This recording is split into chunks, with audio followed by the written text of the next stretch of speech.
إن الحمد لله نحمده ونستعينه ونستغفره ونعوذ بالله من شرور أنفسنا ومن سيئات أعمالنا من يهده الله فلا مضل له ومن يضلل فلا هادي له وأشهد أن لا إله إلا الله وحده لا شريك له وأشهد أن محمدا عبده ورسوله أما بعد أحييكم بتحية الإسلام السلام عليكم ورحمة الله. بداية أنوه بحديثي بمقدمة هي من الأهمية بمكان. كما تعلمون خلق الله جل وعلا العبد ليختبره ليمتحنه الذي خلق الموت والحياة ليبلوكم أيكم أحسن عملا. Donc pour débuter, je tiens à mettre une introduction extrêmement importante. Cette introduction, comme vous le savez tous, est le fait qu'Allah tabaraka wa ta'ala a créé la création, et qui plus est les êtres humains que nous sommes, et nous a mis sur terre pour nous éprouver. Donc tout ce temps que nous sommes dans une épreuve, nous sommes dans un examen constant. Et cet examen, il a des règles. Et il a deux axes qui le régissent. Ces deux axes, les ulama les ont cités. Ils ont dit mu'amalatul abd li rabbih wa mu'amalatul abd li bani jinsihi. Il y a deux axes. Le premier axe, c'est le rapport que tu entretiens avec ton Créateur. Le rapport que tu entretiens avec le Seigneur de l'univers, Jalla wa Ala. Le rapport vertical. Et le deuxième axe, c'est le rapport que tu entretiens avec les gens de ton espèce. Les êtres humains, la création. Donc toi, tu es éprouvé dans ces deux axes-là. Et ta réussite, elle est en fonction de ta réussite dans ces deux axes. Donc premièrement, un de tes premiers soucis, c'est ton rapport que tu dois avoir vis-à-vis de ton Seigneur. Et le deuxième souci, c'est le rapport que tu dois avoir vis-à-vis des créatures semblables à toi. واليوم سنقف مع معاملة العبد لربه تبارك وتعالى. Aujourd'hui, nous allons traiter un point parmi les nombreux points qui gèrent la relation du serviteur vis-à-vis de son Seigneur.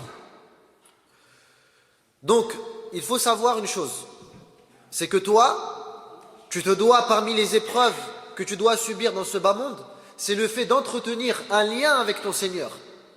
Et le fait que ce fil qui te lie à ton Seigneur ne se coupe pas. Et cette relation, elle a des règles. Elle a des qawa'id. Wa min ahammil qawa'id. Parmi les règles les plus importantes, une règle que les pieux prédécesseurs ont citée, ils disent la khayra fi aynin la tabki. Il n'y a aucun bien dans le serviteur et dans la relation qu'il a vis-à-vis de son Seigneur lorsque les pleurs ne touchent pas l'œil. Lorsque le serviteur, durant son rapport avec son Seigneur et sa relation avec son Seigneur, n'a pas une relation de pleurs et une relation de tristesse, qu'il sache qu'il n'y a aucun bien dans sa relation et dans ses yeux. Et pour détailler ce point, et pour vous montrer que ce point il est évident dans le Coran et dans la Sunna ainsi que chez les pieux prédécesseurs, l'imam Ibn Kathir al-Shafi'i rahmatullahi alayhi, dans son livre Al-Bidaya wa al-Nihaya, dans la biographie de Abu Sulayman al-Darani, il rapporte la parole suivante. Et c'est une parole qui mérite d'être apprise.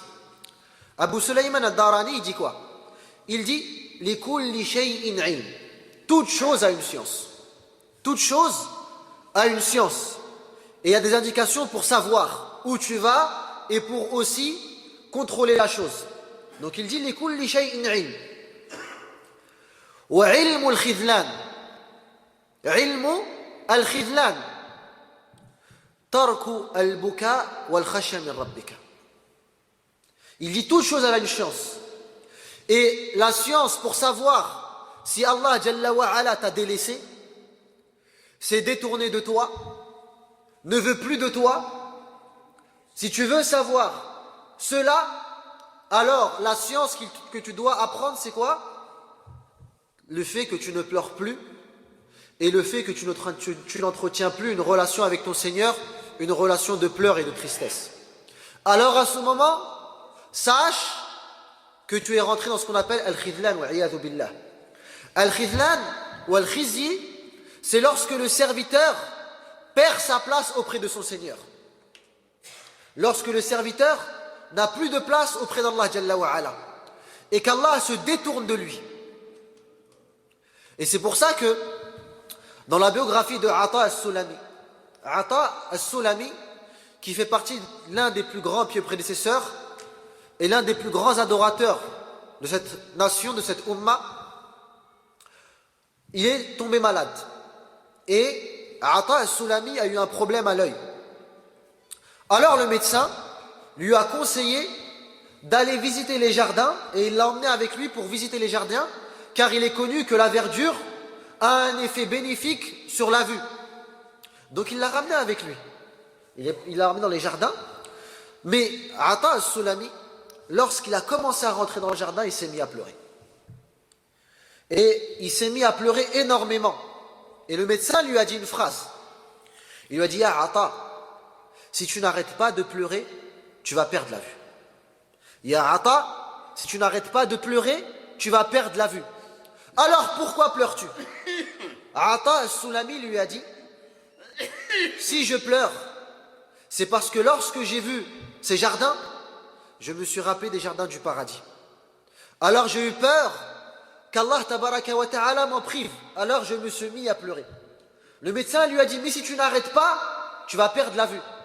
Alors il lui a dit: La khayra fi aynin la tabki. Il lui a dit: il n'y a aucun bien dans un œil qui ne pleure pas. Et lorsque vous lisez les biographies des plus prédécesseurs, vous retrouvez cela constamment. Mathalan, Hamzatul A'ma, un pieux prédécesseur qui est connu, qui s'appelle Hamzatul A'ma, qui a été un élève, qui a été éduqué par Abu Sa'id. Abu Sa'id, c'est la kunya de Hassan al-Basri. Justement, ce Hamzatul A'ma, rahmatullahi alayh, il a été pris par sa mère depuis son plus jeune âge. Et elle l'a ramené vers qui? Vers Abu Sa'id. Elle lui a dit: Arju an yuslihuhu Allah min khilali murafaqatika lah wa mulazamatika lahu. J'espère qu'Allah Jalla wa Ala va l'éduquer et va le purifier à travers ta compagnie et à travers le fait qu'il s'assoit auprès de toi. Et Hamzatul A'ma, il dit: Ikhtalaftu ilayhi kathira. Je suis rentré, j'ai visité Al-Hasan al-Basri énormément. Chaque jour, il rentrait des dizaines de fois et des vingtaines de fois chez Al-Hasan al-Basri. Lakin, Hamzatul A'ma, il dit: je ne suis pas rentré une seule fois sans que je trouve en train de pleurer. Imma an yabkiya fi khalwatihi, ou ajiduhu fi salatihi fa asma'u najibahu wa najwah. Je le trouve en prière et je l'entends pendant la prière se plaindre auprès de son Seigneur et à pleurer, à tel point que cela a été lourd pour moi. فذهبت إليه وقلت له يا عماه, oh mon oncle, لما تكثر من البكاء, pourquoi tu fais de pleurer, pourquoi tu pleures constamment? Et là, Al-Hasan al-Basri lui a donné une règle. La première phrase qu'il lui a dit, il lui a dit: Ya bunay, ماذا يفعل المؤمن إذا لم يبكي. Ya bunay, oh mon enfant, dis-moi, que va faire le croyant s'il ne pleure pas? Une relation avec Allah sans pleurs, ça n'existe pas. Que va faire le croyant s'il ne pleure pas? À quoi sert-il? Ensuite, il lui a dit, et ça c'est une qaïda, celui qui l'apprend et qui l'applique sera sauvé auprès de son Seigneur. Il lui a dit quoi? Il lui a dit: Adimil huzna ala khayri al-akhirah la'allaka tasilu ila rabbik. Il lui a dit: Adimil huzn, sois constamment triste et sois constamment en état de pleurs, de peur de rater les bienfaits de l'au-delà. Peut-être arriveras-tu vers ton Seigneur en état où il t'agréera. Ensuite, il lui a dit quoi? Ba'da dhalik, il lui a dit wabki fi khalwatik, et pleure lorsque tu es tout seul. La'alla mawlak yattali'u ala abratak fayarhamak. Il lui a dit et pleure lorsque tu es en état d'isolement, lorsque tu es seul et que personne ne te voit. Peut-être ton Seigneur te verra dans cet état-là et il te fera miséricorde. Donc on voit que ici les plus prédécesseurs, ils savaient que l'une des plus grandes règles qui gère la relation entre le serviteur et Allah tabaraka wa ta'ala, ce sont les pleurs et la tristesse. Et ça, vous le retrouvez évident dans le Coran. Je vous donne un exemple. Et méditez avec moi. Allah Jalla wa Ala, vous connaissez tous le verset où Allah dit wa amma man utiya kitabahu wara'a dhahrihi. Et celui à qui on donne le livre derrière son dos, il le prend de sa gauche et derrière son dos. Ça, on parle de qui? Les gens de l'enfer. Mada sayuf'alu lah sayasla sa'ira. Celui-là, il va être attisé dans la fournaise. Celui-là, c'est l'enfer éternel qui l'attend. Pourquoi? Ma sabab innahu kana fi ahlihi masroura. Tu t'as déjà médité sur ce terme? Il était dans ce bas monde auprès de sa famille. Masroura. Il était content. Il était joyeux. T'as déjà médité sur ce terme? Masroura. Et ensuite, voyage avec moi et ouvre et regarde quand Allah Azza wa Jalla parle des gens du paradis.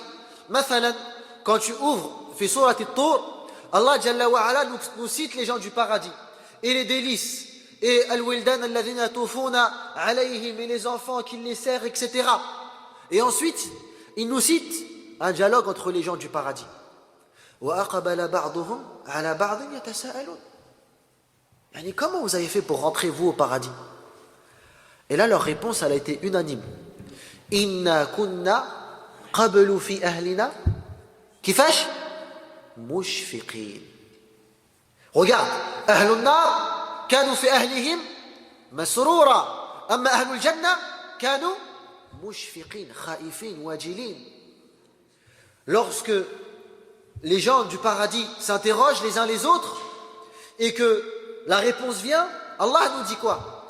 Qu'ils ont tous dit à l'unisson. Et nous étions, pendant que nous étions dans ce bas monde avec nos familles, nous étions mushfiqin. Mushfiqin, ça veut dire quoi? Nous étions apeurés. Nous étions constamment en état de peur. Ça c'est qui ça? Ça c'est les gens du paradis. Donc choisis pour toi. Choisis, sache qu'en fonction de ton état dans ce bas monde, tu peux déjà définir ton état dans le delà. Et preuve de cela, il y a un hadith rapporté par Ibn Hibban fi sahihihi wa al-Bayhaqi fi Shu'ab wa kadhalika rawahu al-Bazzar fi al-Musnad et plein d'autres. Wa hadha al-hadith yani sahih al-isnad. De nombreux ulama l'ont authentifié. Minhum al-Hafid Ibn Hajar fi Mukhtasar al-Zawaid l'authentifie. Al-Sheikh al-Albani fi Silsila l'authentifie. Ce hadith il est authentique. Wa hadha al-hadith min hadith Abi Huraira radiyallahu anhu.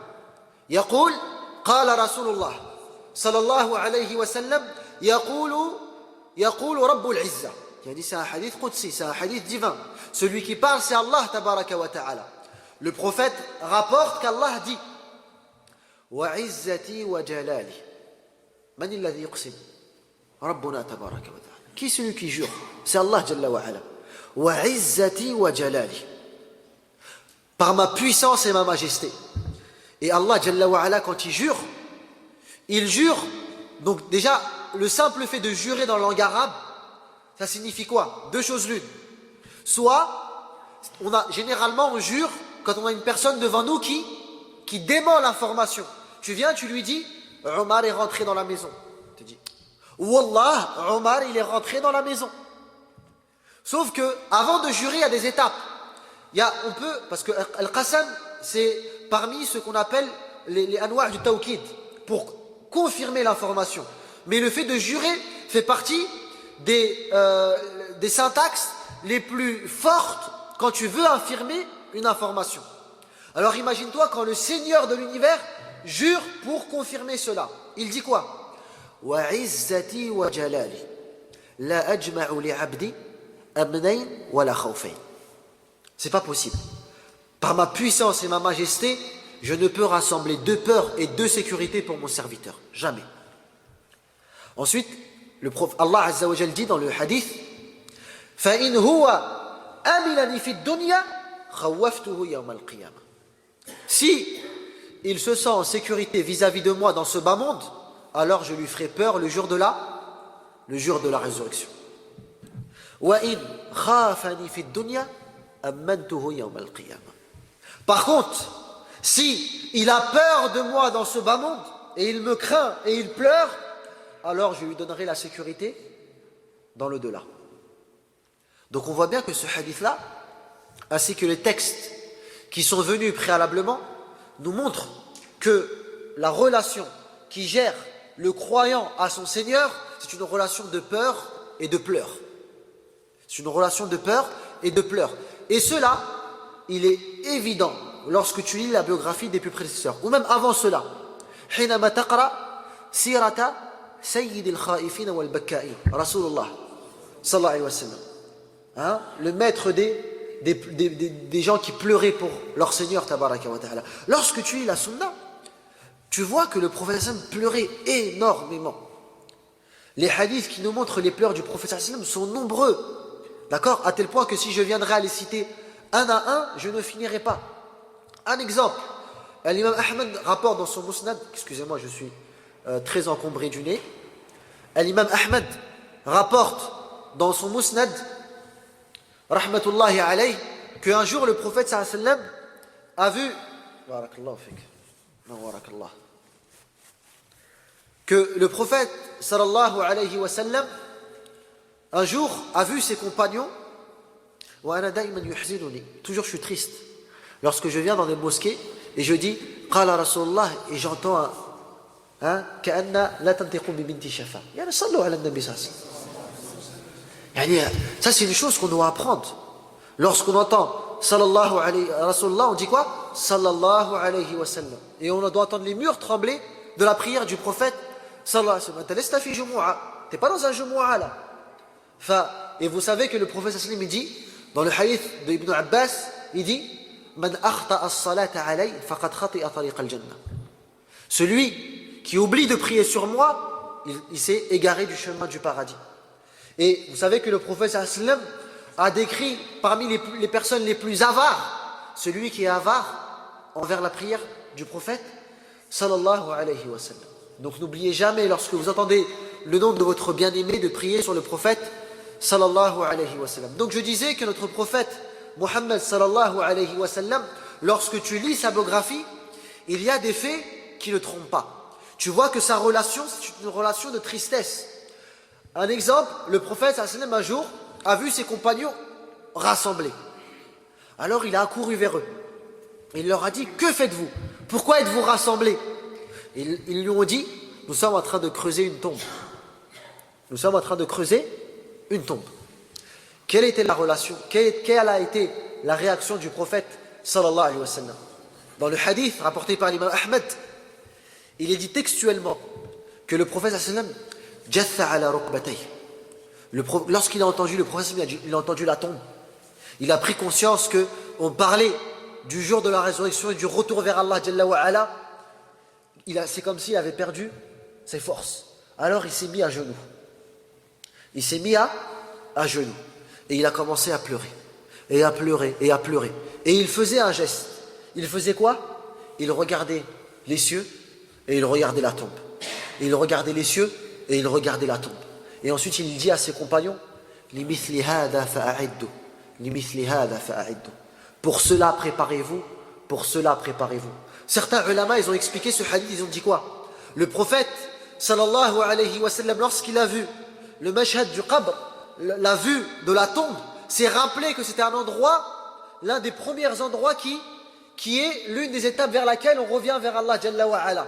Alors il s'est mis à genoux, il a perdu ses forces et il s'est mis à pleurer et il regardait les cieux ka'annahu yasta'tifu rahmata rabbi, comme s'il hein, il s'agenouillait et il montrait sa pauvreté pour qu'Allah Jalla wa Ala lui pardonne et lui fasse miséricorde.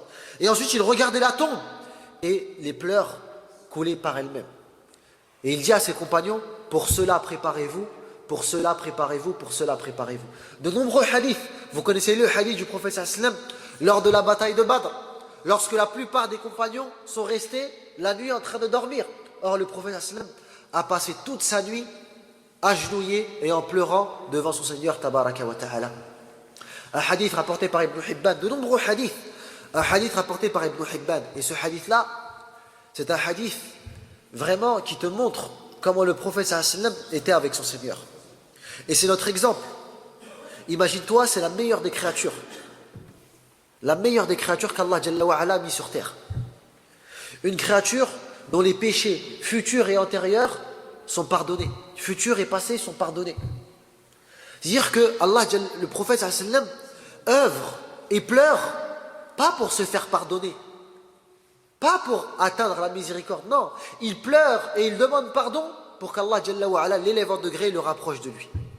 Pendant que nous pleurons pour se faire pardonner et espérer le paradis, lui ça y est, c'est déjà acquis. Donc il fait tout cela pour se rapprocher encore plus de son Seigneur. Dans un hadith rapporté par Ibn Hibban ainsi que d'autres, un hadith authentique, Aïcha radiyallahu anha, elle raconte qu'une soirée, elle était sur le lit conjugal avec son mari, le prophète sallallahu alayhi wa sallam. Alors le prophète l'a regardé, il lui a dit, Ya Aïcha, dharini ata'abbadu li rabbi. Regardez, subhanallah, il lui a dit, Ya Aïcha, laisse-moi aller adorer mon Seigneur. Alors Aïcha radiyallahu anha, an-naqiyyatu at-taqiyya, elle lui a dit quoi? Elle lui a dit, Wallahi inni uhibbu qurbak. Wallah, j'aime être proche de toi. Lakin, je ne serai jamais un rempart entre toi et l'adoration d'Allah Jalla wa Ala. Va. Ensuite, le prophète sallam qama wa tawadda'a min shannin mu'allaqin. Il s'est levé, il a pris la maison du prophète sallam, c'était une maison vraiment modeste. Il s'est levé, il a pris une gourde, hein, il a fait le wudu rapidement et kabbara wa dakhala fi salati. Il a fait Allahu Akbar, il est rentré dans sa prière. Aïcha radiyallahu anha nous dit, il n'a cessé de pleurer jusqu'à ce que les pleurs mouillent son visage. Et ensuite, il n'a cessé de pleurer jusqu'à ce que les pleurs mouillent sa barbe. Ensuite, il a fait le ruku'. Aïcha nous dit, radiyallahu anha, le prophète n'a cessé de pleurer jusqu'à ce qu'il a mouillé son hijj. Ensuite, Aïcha radiyallahu anha nous dit, il n'a cessé de pleurer jusqu'à ce qu'il ait mouillé la terre sur laquelle il priait. Il a mouillé le sol sur lequel il priait. Ça, c'est qui ça? Le prophète sallallahu alayhi wa sallam. Vous connaissez tous le hadith de Abdullah ibn Mas'ud, lorsqu'il est parti le voir, il lui a dit, Ya ibn Mas'ud, iqra alayya al-Qur'an. Il lui a dit, iqra alayka al-Qur'an wa alayka unzil. Vais-je lire le Qur'an alors que sur toi il a été descendu? Lorsqu'il lui a dit hasbuka, Ibn Mas'ud il a levé sa tête, il a dit quoi? Fa idha bi'aynayhi tadhrifan. Il a vu les pleurs du prophète. Donc les pleurs du prophète sallam sont nombreux. De même, lorsque tu regardes les pieux prédécesseurs, et parmi eux, la meilleure créature dans cette communauté après le prophète sallam, c'est qui? Abu Bakr. Abu Bakr, je ne vais pas tous vous citer tous ses pleurs, on n'en finira pas, mais je vais vous citer juste le descriptif cité dans Sahih al-Bukhari. Lorsque le prophète sallam était sur son lit de mort, dans le hadith de Aïcha, il s'est dirigé vers ses compagnons. Après qu'il est tombé plusieurs fois, qu'il ait perdu connaissance, à la troisième fois, il s'est réveillé, il a dit quoi? Marru Abu Bakrin falyusalli bin nas. Ordonnez à Abu Bakr qu'il dirige la prière. Tous les compagnons présents à ce moment-là, ils ont dit, tous à l'unisson, ils ont dit quoi? La innahu rajulun asif. Non, pas Abu Bakr. Pourquoi? Parce que c'est une personne qui est asif. Ça veut dire quoi asif? Ça veut dire que la tristesse a pris son cœur. Khalas. Abu Bakr. Et après, ils ont dit dans le hadith, pourquoi ils n'ont pas voulu le laisser diriger? Ils ont dit à Rasulullah, lorsqu'il prie, on ne différencie pas les pleurs du Coran. Lorsque Abu Bakr dirige la prière, on ne peut même pas savoir, on ne comprend rien. Pourquoi? À cause de ses pleurs. C'est une personne tellement triste que les pleurs ne sont pas différenciés du Coran. De même, Omar, radiyallahu anhu, vous savez qu'il est cité dans la biographie de Omar qu'il avait quoi? Il avait khattani aswadan sur son visage. Il avait 2 traits sur son visage. C'est quoi les 2 traits? C'est les pleurs, ils ont creusé 2 traits sur son visage. C'est qui ça? C'est Omar ibn Khattab, radiyallahu anhu. Et comme ça, je vous invite à lire toutes les biographies de tous les plus prédécesseurs que vous connaissez. Vous allez voir que l'une des règles générales qui géraient leur relation avec leur Seigneur, c'était quoi? C'était al-buka wal-khashya min rabbihim tabaraka wa ta'ala.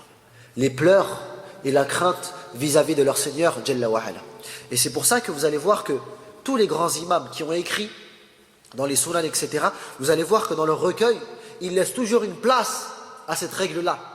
Mathalan, al-imam al-Tirmidhi, il a écrit un livre qui s'appelle Al-Jami'u al-Sahih. Al-Jami'u al-Sahih, ce qui est connu chez la plupart des musulmans comme Sunan al-Tirmidhi.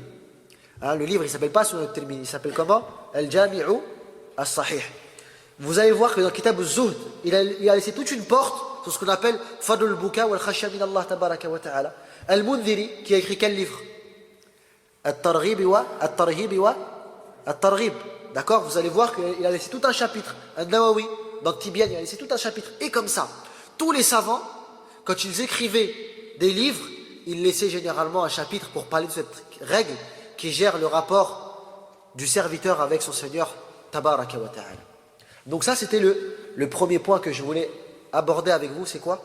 C'est que sache une chose, que tu ne pourras jamais arriver vers ton Seigneur en espérant qu'il t'agrée sans qu'il y ait cette relation de pleurs et de tristesse entre toi et ton Seigneur.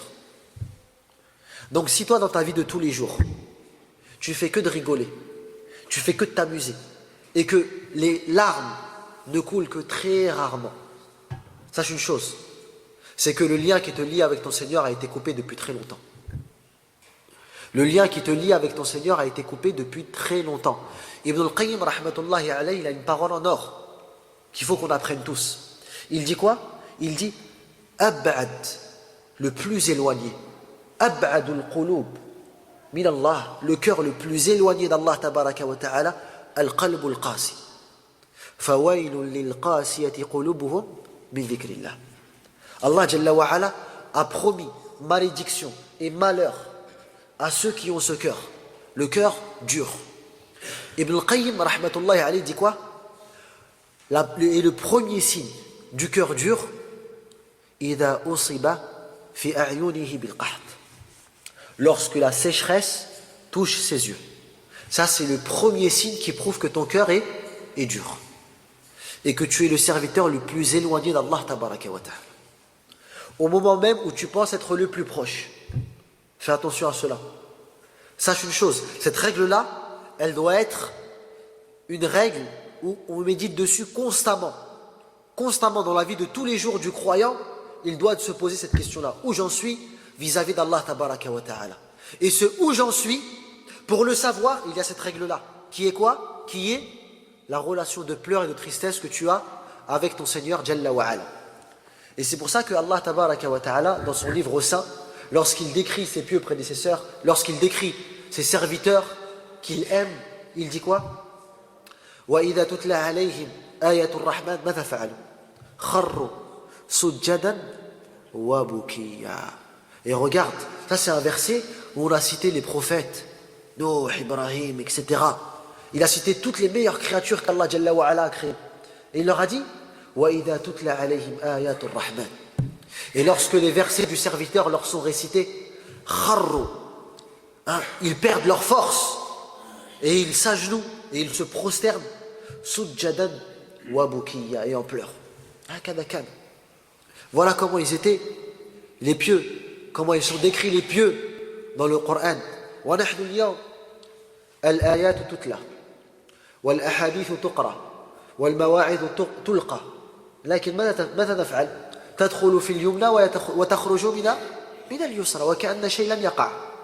Aujourd'hui les versets sont récités, les hadiths nous sont donnés, les prêcheurs parlent, mais ça rentre par là, ça sort par là, comme si de rien n'a été cité, comme si de rien n'a été dit.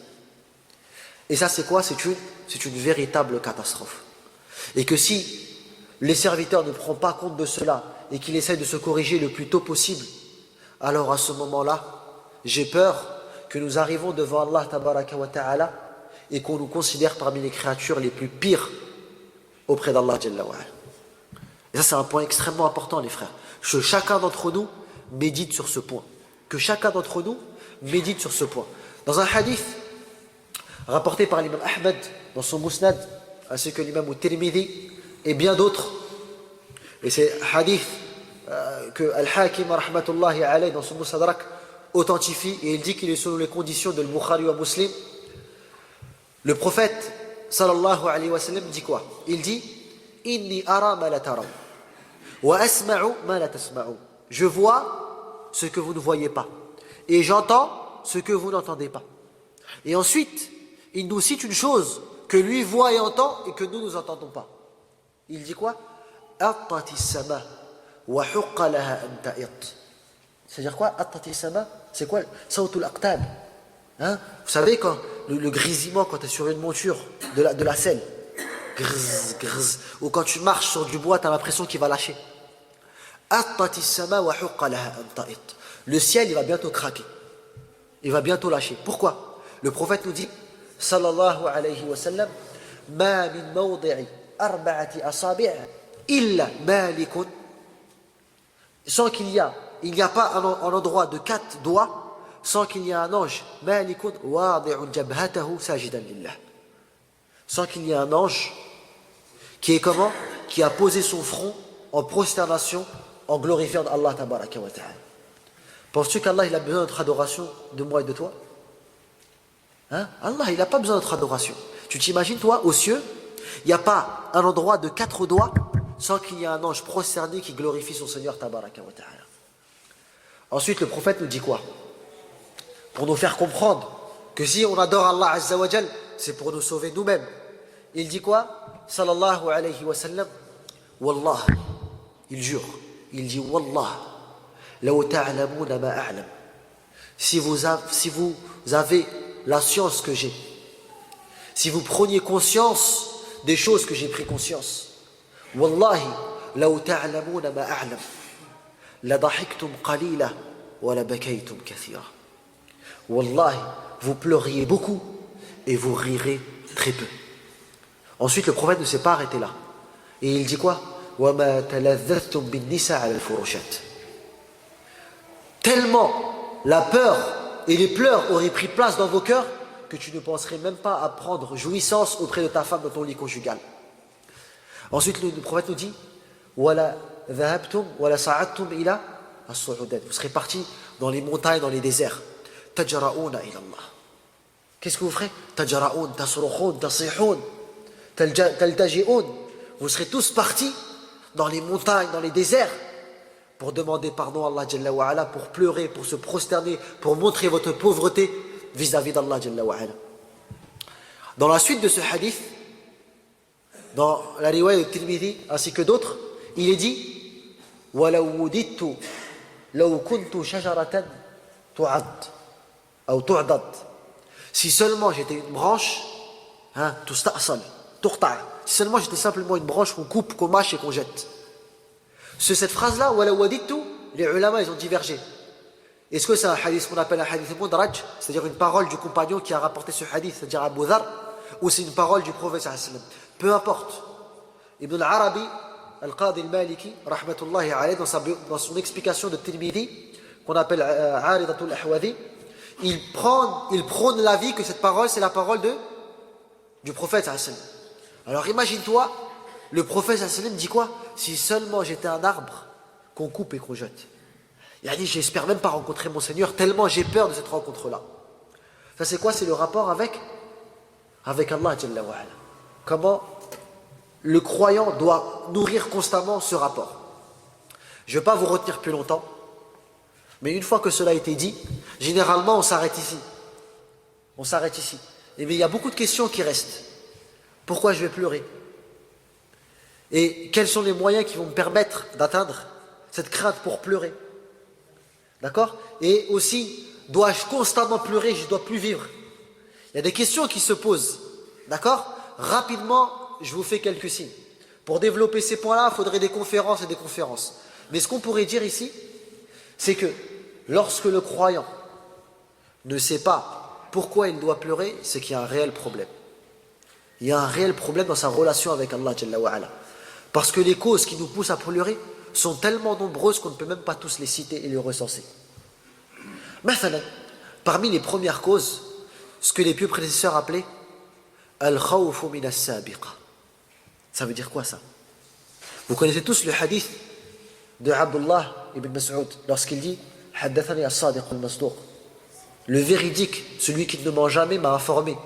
Inna ahadakum la yujma'u khalquhu fi batni ummihi 40 yawma nutfatan, etc. Le hadith. À la fin de ce hadith, le prophète il dit quoi? Wallah alladhi la ilaha ghayruh, par celui qu'il n'y a de Seigneur en dehors de lui. Inna ahadakum la ya'malu bi'amali ahli al-jannah. Certains d'entre vous feront des actions des gens du paradis. Hatta ma yakuna baynahu wa baynaha illa dhira'. Imagine-toi, tu œuvres, et entre toi et le paradis, qu'est-ce qu'il y a? Il y a une coudée. Fayasbiqu alayhi al-kitab. Ce qu'on appelle al-khawfu mina as-sabiqa. Mais ce qui est écrit dans le livre le rattrape. Fayamalu bi'amali ahli an-nar fayadkhuluha. Alors à ce moment-là, il fera des actions des gens de l'enfer et il rentrera en enfer. Qu'Allah nous préserve de cet état-là. Al-khawfu min as-sabiqa. C'est pour ça que plusieurs pieux prédécesseurs se levaient la nuit en pleurant et ils se levaient, ils disaient Ya Rabb, masmuka indak. Oh Allah, quel est mon nom auprès de toi? Ashaqiyun am sa'id. Fais-je partie des bienheureux ou des malheureux? Innamal a'malu bil khawatim, comme le prophète a dit. Les actions ne sont considérées que par leur fin. Tu peux faire tout ce que tu veux, mais ta fin déterminera ta destination auprès d'Allah tabaraka wa ta'ala. Al-khawf min as-sabiqa. Ça c'était une chose qui doit faire pleurer constamment. Tu sais pas, tu es en train de rire, tu es en train de rigoler, tu es en train de vivre, mais qui es-tu auprès d'Allah Jalla wa Ala? Qui es-tu? Tu sais même pas. Normalement ce point-là doit te mettre la peur dans ton cœur. Et tu dois te retourner constamment vers ton Seigneur en levant les mains. Ya Allah, fais en sorte que je fasse partie des bienheureux. Ce qu'on appelle al-khawfu mina as-sabiqa. Aussi, un autre point essentiel, ce que les prédécesseurs ils appelaient mas'alatul qaboul. Et ça, on prend très rarement conscience de cela. Il y a une différence, les frères, entre faire une action et que celle-ci soit acceptée. C'est deux choses totalement différentes. Aujourd'hui, le frère, il a fait sa prière, c'est bon. Alhamdulillah, sallayt. À tel point que tu vois certains, leur relation avec leur prière, c'est une relation de quoi? Je me débarrasse. Il est occupé, il se dit, il y a la prière. Et dès qu'il a fini, alhamdulillah, au moins ça s'est fait. On entend ça souvent ou pas? Au moins ça s'est fait. Amma al-qaboul, il n'y en a que faire. Très peu et rares sont ceux qui mettent leur intention dans quoi? Dans le qaboul. Or, les plus prédécesseurs, comme Ali ibn Abi Talib, radiyallahu ta'ala anhu, le 4e calife, il disait quoi? La yakunu hammuk kathratul amal. Que ton souci ne soit pas les nombreuses œuvres, mais que ton souci soit l'acceptation des œuvres. C'est pour ça que il est rapporté, si je ne me trompe pas, de Omar ou de Abdullah ibn Omar, un des deux, il disait, si j'étais sûr qu'Allah Jalla wa Ala va accepter de moi 2 rak'a, je voudrais mourir sur le champ. Alladhina yutuna ma ataw wa qulubuhum wajila. Ce verset, dans Tirmidhi, déjà une transmission bonne, Aïcha radiyallahu anha, elle dit, j'ai demandé au prophète sallallahu alayhi wa sallam concernant ce verset. Elle lui a dit, ahumul ladhina yashrabuna al-khamra wa yasriqun. Ce verset-là, alladhina yu'tuna ma ataw, ils font, ils se trouvent, ils donnent. Wa qulubuhum wajila. Et ils sont apeurés. Pourquoi ils ont peur alors qu'ils font des bonnes actions?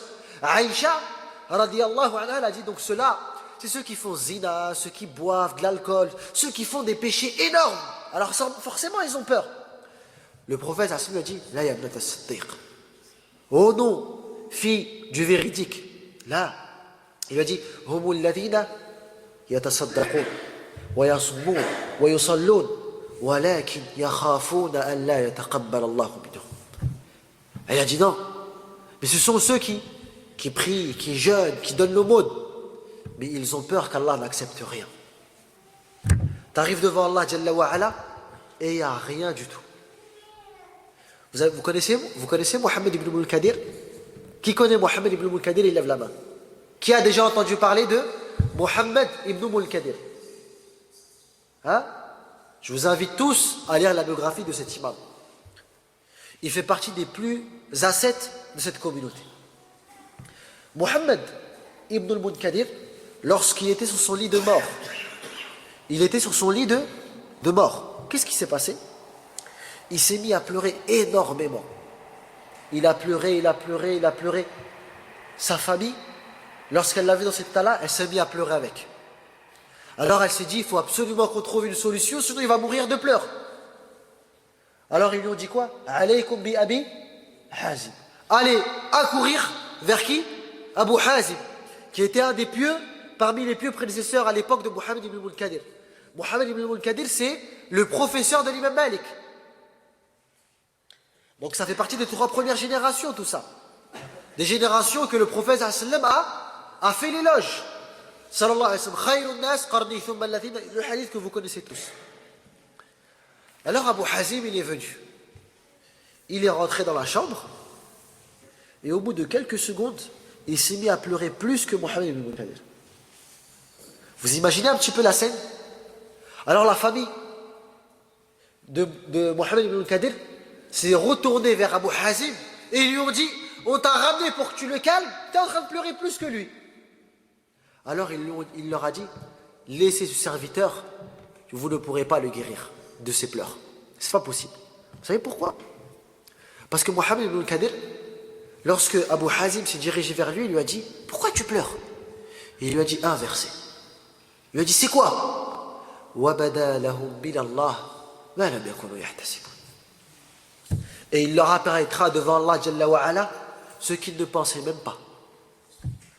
Toi tu vas venir, tu te dis c'est bon, j'ai prié, j'ai donné sadaqa, j'ai fait ça, c'est bon, alhamdulillah. Et tu arrives devant Allah Jalla wa Ala, tout cela ça part en fumée. Ce verset-là a fait en sorte que de nombreux pieux prédécesseurs ont perdu le sommeil. Mais regarde notre état. Donc ce qu'on a dit, al-khawf min as-sabiqa, al-qaboul. Aussi, une chose qui faisait pleurer les pieux prédécesseurs, mais aujourd'hui dans cette société égoïste, aujourd'hui, les musulmans, malheureusement, qui sont censés être une communauté, inna ummatukum ummatan wahida. Notre communauté, c'est une communauté unique, une communauté soudée. Cette communauté qui est censée être soudée, c'est devenu une communauté quoi? D'égoïstes. Et beaucoup d'entre nous, qu'on se dise la vérité, beaucoup d'entre nous ne pensent qu'à soi-même et ne vit que pour lui-même. Et rares sont ceux qui pensent à leur communauté. Rares sont ceux qui pensent à leur communauté et qui travaillent pour leur communauté. Or, la communauté, ça a toujours été aussi une cause de pleurs au temps du prophète sallam et des compagnons et des pieux prédécesseurs. Qu'Allah Azza wa Jalla les agrée.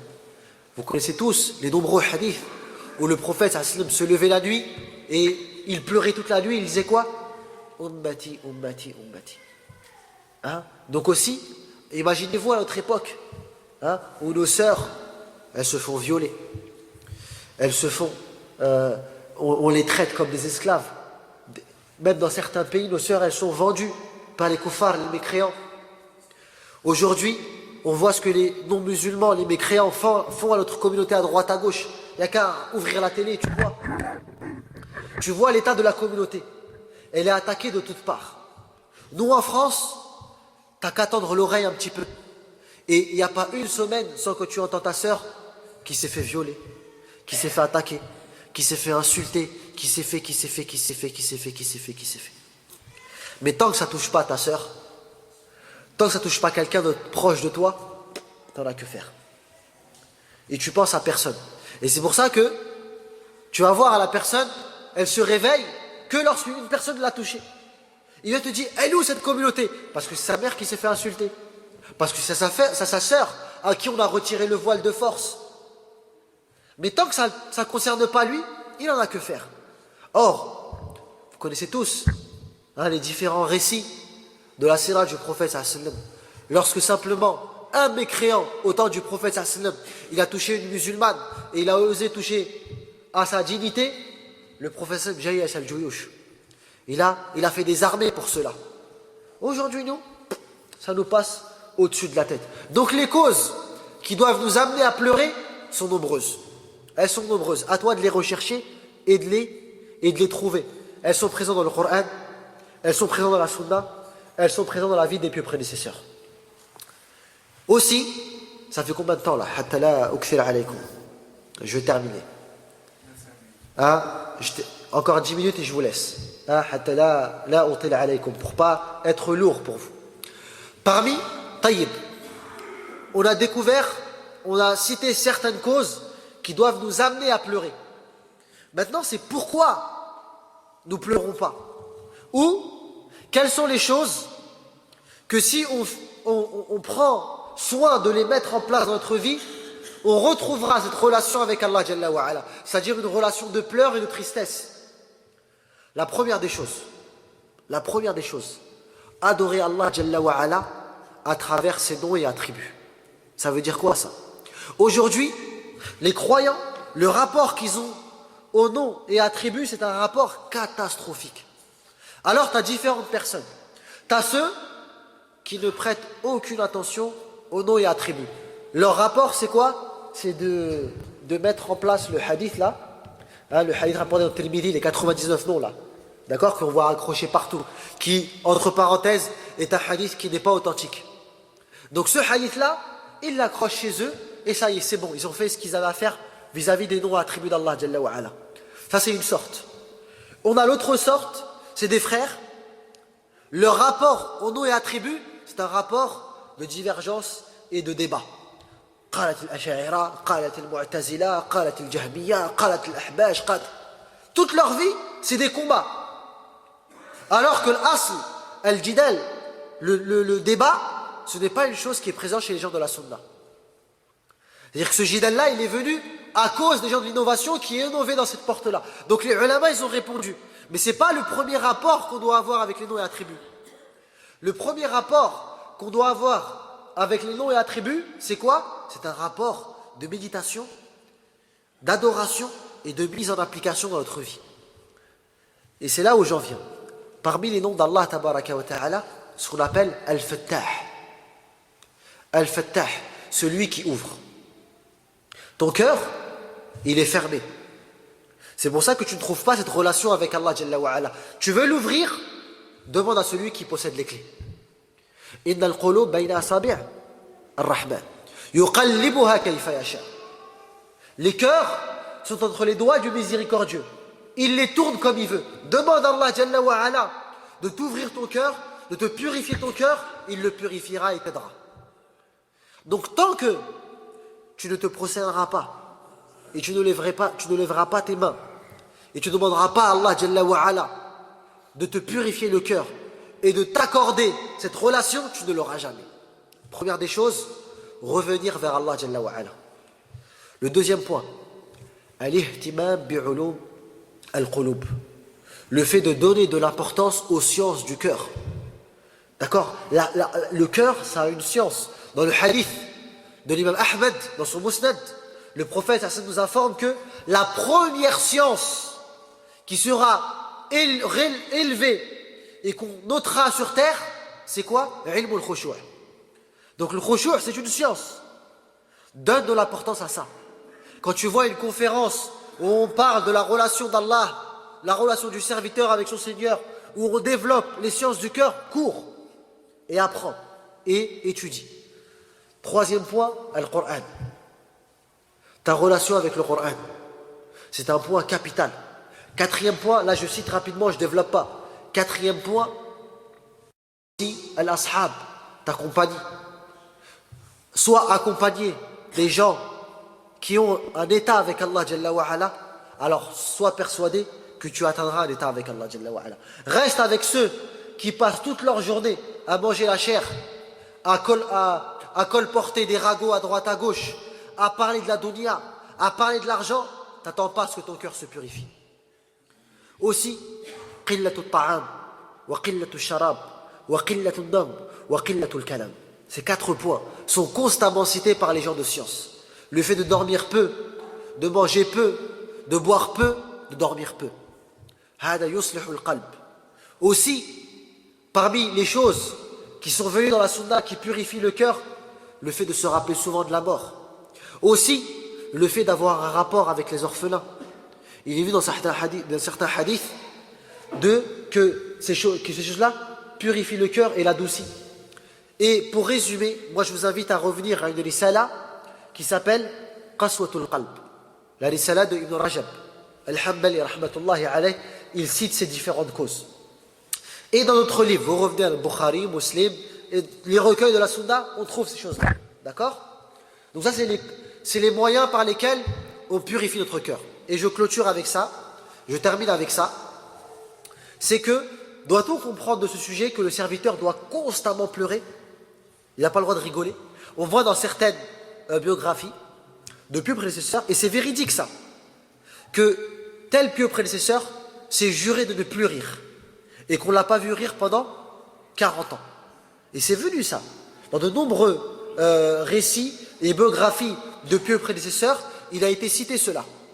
Est-ce qu'on doit prendre cela pour exemple? Là. Notre exemple, c'est le prophète. Sallallahu alayhi wa sallam. Et notre prophète pleurait, mais aussi, il souriait. Il souriait. Il s'amusait. Il était joyeux durant sa vie. Lakin. Ça veut dire, c'est quoi le dabit? C'est un hadith rapporté par Al-Bukhari, mais pas dans son authentique, dans un livre qui s'appelle Al-Adab al-Mufrad. D'accord? Il rapporte un hadith du prophète sallallahu alayhi wa sallam. Il dit quoi? Il dit Kathratu ad-dahik tumitu al-qalb. Le fait de rire très souvent tue le cœur. Alors oui, tu as le droit de rire. Oui, tu as le droit de t'amuser. Et ce n'est pas contraire à la religion, tant que ça reste dans les règles de l'islam. Rigole et amuse-toi. Mais à partir du moment où cette rigolade et cet amusement n'a que très peu de place dans ta vie, ça ne prend pas le dessus sur ta vie. Or aujourd'hui, si tu regardes la vie des gens, elle tourne autour de quoi? De ces sujets-là. Hein? Dans cette société de consommation, on est tous des robots de consommateurs. On fait de compte consommer nuit et jour. On pense qu'à nos ventres, on pense qu'à nos délices, à nos passions, et ensuite qu'à s'amuser, etc., etc., etc. Et les pleurs n'ont aucune place dans notre vie. Non, nous c'est le contraire qu'on doit faire. فَلْيَضْحَكُوا قَلِيلًا وَلْيَبْكُوا كَثِيرًا. Ça c'est cité dans le Coran. Dans quelle sourate? Al-Fadiha. Ce que les ulama, ils l'ont appelé comment? Al-Fadiha. Al-Tawbah. Sourate Al-Tawbah. Il est venu dans le Bukhari, dans le hadith d'Ibn Abbas, qu'elle est appelée comment? Al-Fadiha. Allati tafdah. C'est une sourate tafdah al-munafiq. Elle dévoile le quoi? L'hypocrite. Et parmi les signes les plus connus de l'hypocrisie, c'est quoi? C'est le fait de rire énormément et de pleurer très très peu. C'est pour ça qu'Allah Jalla wa Ala, il s'adresse aux hypocrites, il dit quoi? فَلْيَضْحَكُوا قَلِيلًا وَلْيَبْكُوا كَثِيرًا. On s'arrête ici, Inch'Allah. Subhanakallah wa bihamdik. Ashhadu an la ilaha illa ant. Astaghfiruka wa atubu ilayk. Wa jazakumullahu khayran. Qu'Allah vous récompense. Ahsanallahu ilaykum.